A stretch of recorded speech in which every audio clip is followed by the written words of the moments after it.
अब कभी नहीं छूटेंगे आपके फेवरेट टीवी शोज ZEE5 के साथ बिल्कुल फ्री। सुनिए, वो धर्म चौधरी का घर किधर है? वो खूनी? उसने तो अब बहुत पहले आत्महत्या कर ली थी। तुमको पता पूछा है मैंने, पता बताओ। वो ये सामने वाला घर उसी का है। परिवार यही रहता है अब तक। अच्छे लोग हैं।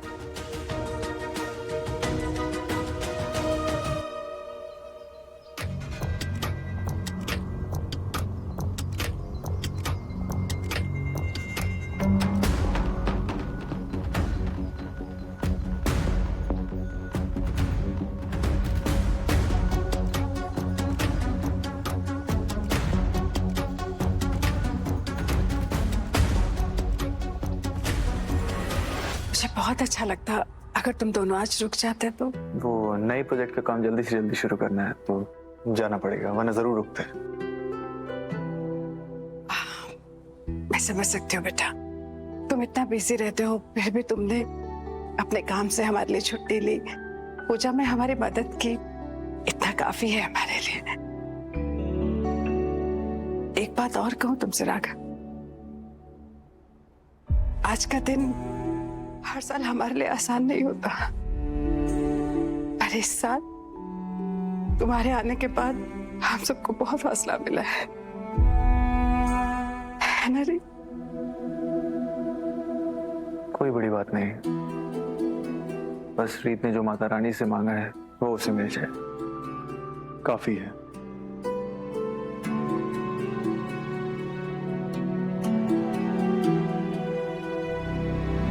खुश रहो बेटा।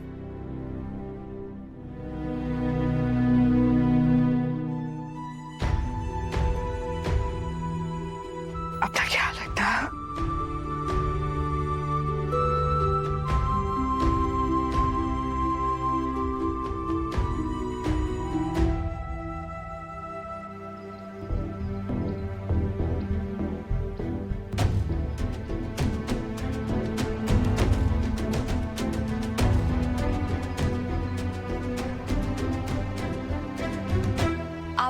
किसी को ढूंढ रहे हैं?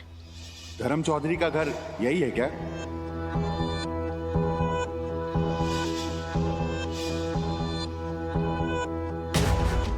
क्या? आप क्यों पूछ रहे हैं? मेरा मतलब है कि इतने सालों में कोई उनके बारे में कभी पूछने नहीं आया। अगर ये धर्म का घर नहीं है तो मैं यहाँ से चलता हूँ। नहीं अंकल, ये धर्म चौधरी का ही घर है और मैं उनकी बेटी हूँ। रीत,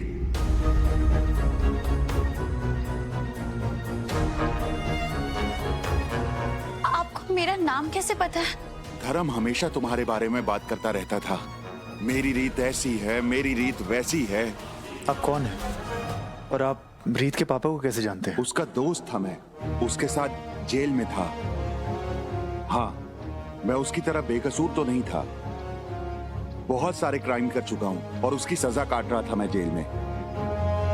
पर जेल में हर वक्त मैं यही सोचता था कि मैं एक दिन उसे इंसाफ दिलवाऊंगा, कम से कम एक अच्छा काम करके मैं चैन से मर जाऊं। आप मेरे पापा के बारे में क्या जानते हैं? बेटा, मैं इतना तो जरूर जानता हूं कि उसने जेल में आत्महत्या नहीं की थी, उसका खून कर दिया गया था।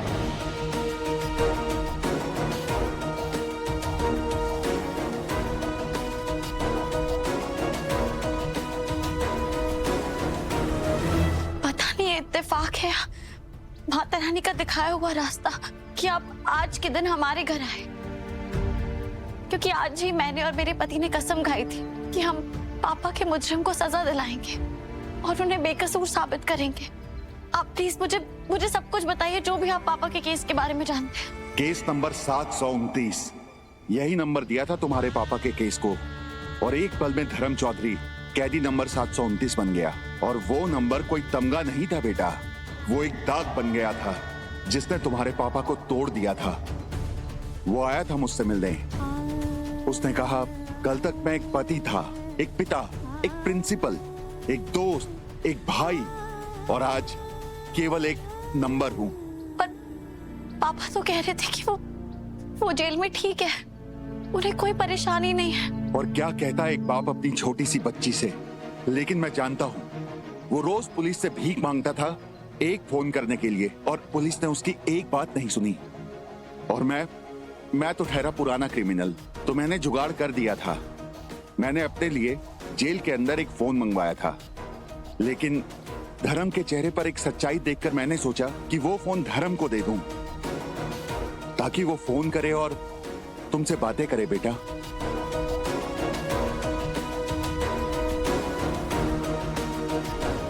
उस समय धर्म को लगने लगा कि दुनिया में अभी भी इंसानियत नाम की चीज जिंदा है।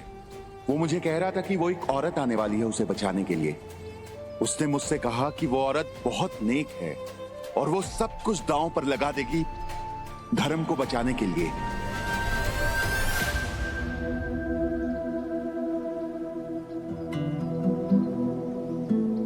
क्या आप जानते हैं वो औरत कौन थी? नहीं बेटा, मैं तो ये नहीं जानता। लेकिन धर्म 2-3 दिन तक इंतजार करता रहा और कोई भी नहीं आया। और एक दिन धर्म को दूसरे जेल में शिफ्ट किया गया और अगले दिन मुझे खबर मिली कि धर्म ने जेल में आत्महत्या कर ली। मैं जानता हूं वो इतना निर्बल नहीं था कि खुद की जान ले। जिस इंसान को अपने पे और अपनों पे विश्वास हो वो कभी हार नहीं मान सकता। मुझे तब भी लगता था बेटा, और आज भी लगता है कि धर्म के साथ कुछ गलत हुआ है। वो खुद को निर्दोष साबित करके अपनी बच्ची से और अपने परिवार से मिलना चाहता था। वो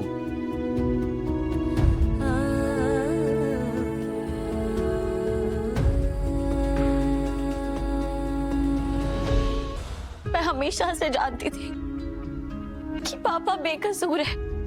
मेरा दिल ये मानने को तैयार ही नहीं था कि वो अपनी जान ले सकते हैं। पर अब क्या फायदा, इतने साल बीत गए और मैं कुछ नहीं कर सकी उन्हें बेकसूर साबित करने के लिए।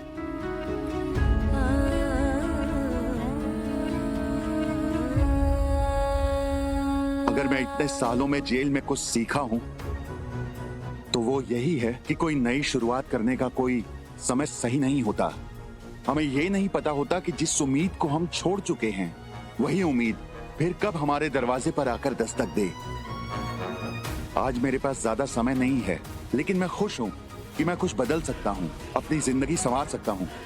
अगर मेरे में वो करने की इच्छा शक्ति है तो हाँ बेटा, खुद को बेकसूर साबित करने की जो जिद धर्म में मैंने देखा, वही जिद तुम्हारी आंखों में भी मैं देख रहा हूँ। इस जिद को अपनी कमजोरी नहीं, अपनी ताकत बना लेना और अपने पापा को बेगुनाह साबित करने की शुरुआत कर। क्या आपके पास कोई भी सुराग है या आपको कोई भी बात याद हो जो हमें उस औरत तक पहुंचा सके जिसे उस दिन रीत की पापा ने कॉल किया था? मैं खाली हाथ नहीं आया हूँ बेटा, मेरे पास फोन की रिकॉर्डिंग है।